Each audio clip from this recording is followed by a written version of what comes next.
వ్యాపారం చేసేవాడికి వ్యాపారం ఎలాగో, ఉద్యోగం చేసేవాడికి ఉద్యోగం ఎలాగో అలా యూట్యూబ్. కానీ యూట్యూబ్ పర్టికులర్ టైము, ఈ టైంకి శాలరీ, ఈ టైంకి రెస్ట్ అనేది ఉండదు. ఒకవేళ యూట్యూబ్ చేస్తే జీవితాంతం చేస్తూ ఉంటేనే తప్ప శాలరీ అనేది రాదు. ఇలాంటి టైంలో ఒక విలేజ్లో ఉండి వీడియోస్ చేయడం అనేది చాలా చాలా కష్టము. చదువుకొని వీడియోస్ చూసే వాళ్ళకైతే తెలుస్తుంది ఇందులో తప్పు లేదని. కానీ చదువుకోలేని పెద్దవాళ్ళకి మాత్రం కొంచెం కష్టము. బట్ పర్లేదు, చదువుకొని తెలిసి బ్యాడ్గా చెప్పే వాళ్ళకి మాత్రం ఇదే. ఇంకా నా ఫ్యామిలీ నుంచి నాకు కొంచెమైనా సపోర్ట్ ఉందని అర్థమైంది. బట్ ఇంకా కావాలి, నేను గెయిన్ చేసుకుంటాను. నేను తప్పు చేస్తలేదన్న నమ్మకం మాత్రం నాకు ఉంది.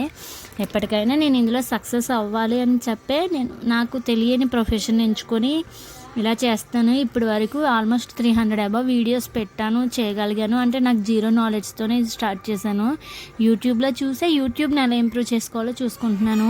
వీలైతే సపోర్ట్ చేయాలి తప్ప వెనక్కి లాక్కండి. అంతే. Video by.